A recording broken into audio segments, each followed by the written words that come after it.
누르시라는 말씀을 드리면서 이혜훈 후보자 이야기로 좀 넘어가 볼까요? 이혜훈 후보자가 또 주말사에 또 다른 의혹들이 좀 계속 나왔어요.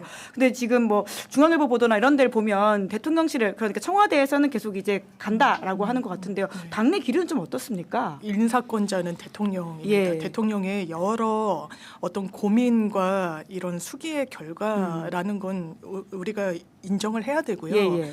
그래서 당내에서도 이제 쓴소리 던지시는 분들 있는데 전체 민주당의 기류 분위기는 일단 인사권을 존중해서 일단 청와대 분위기가 인사청문회까지 가고 거기서 후보자가 또 이걸 감당해야 되는 그런 부분들이 분명히 있는 거예요. 거기서 본인이 이걸 버티지 못한다면 그럼 본인의 몫이지만 지금 뭐 당이 나서서 뭐 왈가왈부하는 거는 일단 맞지 않다. 일단 대통령의 인사권을 존중드린다라는 입장입니다. 네, 청문회까지 살펴보겠다라는 말씀으로 이해가 되는데요. 그 주말사에 나온 의혹은 좀 신규 변호사님 어떻게 보셨어요? 이제 이혜훈 후보자는 결국에는 이제 본인의 뭐 인성 논란이라고 지금 이야기를 하든지 아니면 갑질 뭐 이렇게 표현을 하던데 저는 상당히 좀 심각한 수준으로는 보여집니다. 물론 대통령께서 하신 그 인사권은 당연히 존중받아야 되고 저는 매우 잘한 인사라고 생각을 해요. 왜냐하면 대한민국의 대통령이고 대통령께서 말씀하신 대로 파란색이 집권했다고 해서 모든 색을 다 파란색만 쓸 수는 없지 않냐.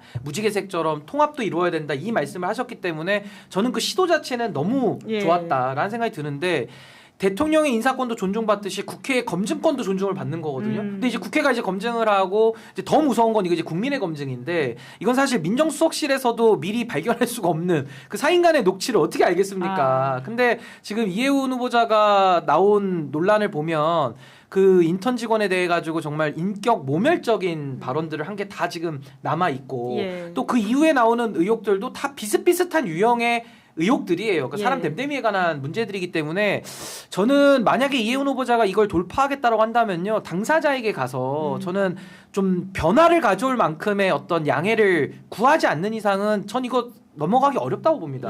국민의 시각에선 전 그렇다는 거거든요. 그리고 예를 들어 장관이라고 하면은 그 조직을 장악을 하고 그 조직을 이끌어 가야 되는데 그 기획예산처도 가면 얼마나 많은 공무원들이 있겠습니까? 그렇다면 이혜훈 후보자가 본인의 행동이 만약에 안 바뀐다라고 한다면은 저렇게 소리 지르고 경로를 하고 하면 조직 분위기가 어떨지는 우리가 뻔히 예상이 되잖아요. 굉장히 조직이 경직될 것이고 그 장관의 악소리가 안 나게 하기 위해서 아부하는 사람들이 옆에 많이 배치될 것이고 이런 것들이 위험 요소로 뻔히 예상이 되기 때문에 저는 이혜훈 후보자가 이제 청문회를 통해서 본인이 소명할 건 소명을 하고 제가 아까 드린 그 피해자가 양해하는 기준 정도의 그 사과가 이루어지지 않고서는 저는 통과하기는 매우 좀 어려운 수준의 논란 아니냐. 전 그렇게 봅니다. 직접 찾아가서 사과하거나 혹은 그 사과를 받아들였다는 메시지 정도는 나와야 된다. 그 정도 나오면 저는 뭐 청문회에서도 소명하고 대통령께서도 임명할 국민의 검증을 좀 통과했다라고 볼 여지가 있는데 그게 아니라 그냥 정치적 수사로 그냥 뭐 그때는 뭐 내가 좀 부족했다 미안하다 이러고 넘어가기에는 이 사안 자체가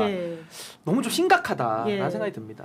그 재경이 소속인 그 박홍근 의원 인터뷰를 했었는데요. 아무래도 본인들도 처음에 내란 관련된 부분들과 이 그런 정책 관련된 것들을 검증해야 된다고 생각을 했는데 나오는 이슈들이 점점 쌓여서 소위 말하는 인성 관련된 부분도 안 물어볼 수가 없고 이것은 또 청문위원회 역할이다 이런 이야기 하시더라고요. 당연히 국민의힘에서 안 틀겠습니까?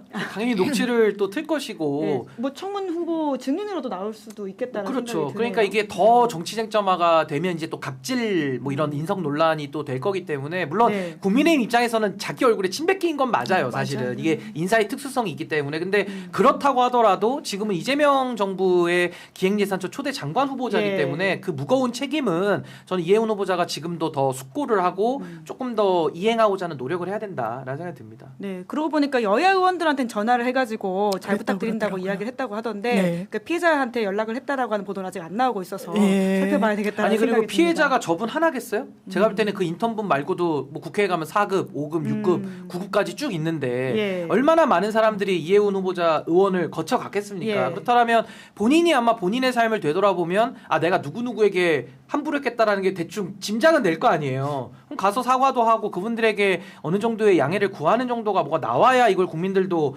아유 뭐 과거 일이니까 그러고 넘어가지 이렇게 되지 그게 안 되고서야 그냥 어떻게 말 한마디로 이게 되겠습니까? 네. 요즘 시대가 바뀌었기 때문에 그건 매우 어려운 요구다. 저는 그렇게 봅니다. 네. 근데 이제 아까 국민의힘이 누워서 침뱉기다 이런 말씀을 하셨는데 실제로 박지원 의원이 본인의 페이스북에다가 이제 5번 검증을 도통 그럼 너네 뭐 한 거냐 이런 취지의 글을 그런 거죠. 썼더라고요. 사실- 그건 어떻게 보셨습니까? 사실 지금 이 상황과 관련해서 국민의힘에서 이 상황이 나오는데 저는 그 말이 되게 와닿았어요. 김재원 최고가 만약에 낙마하게 돼도 국민의힘의 꼴이 우스워진다라는 거예요.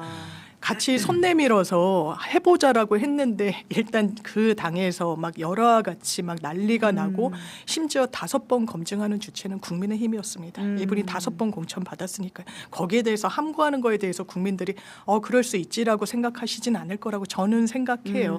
이 부분과 관련해서 자기들로 이 얼굴로 할 때는 딱 이렇게 숨기고 있다가 민주당으로 갔어? 이런 것도 있고 저런 것도 있다라고 얘기를 하는 거. 김재원 최고도 뭐 내가 본 것도 있다 뭐 이렇게 얘기를 하시는 본 것도 있다. 네, 적절해 보이지 격자까지 나오면 이건 않습니다. 참 이제 네, 이게 행위가 아니라 말이 아니라 언행, 그러니까 언과 행이 다 또 있다라고 한다면 청문회가 뜨겁긴 하겠습니다. 근데 이제 저는 이번 사례를 통해서 이제 우리가 더 이제 깨닫게 되는 거는 이제는 정말 지금 국회의원들 갑질 전수조사하면은 이 비슷한 사례들도 굉장히 많이 나올 걸로 저는 보거든요. 그러게요. 함부로 하는 사람들 많습니다, 사실은. 근데 이런 것들이 하나의 어떤 고위공직자를 가기 위해서는 지금 시대가 바뀌었기 때문에 우리의 모든 삶이 사실은 거의 CCTV로 관찰받는다고 생각해야 돼요. 특히 정치인들은 어항 속에 있는 물고기와 같다라는 말도 있지 않습니까? 예. 그렇기 때문에 장관하고 싶은 사람들은 지금부터 준비를 하고 평소 언행을 신경을 써야 되는 이제 그런 교훈도 우리가 생각해 볼 수 있기 때문에 전 이해훈 후보자가 이 논란은 저는 스스로 극복하기 위해서는 이 본인이 행한 행동의 무게감을 알고 예. 더 큰 노력을 지금 해야 될 상황 아니냐 그런 생각이 듭니다. 네, 청문회가 아직 일정이 잡히지는 않았는데요. 이제 15일 정도로 예상이 된다라고 하니까 그때까지 어떻게 좀 될지 지켜보도록 하고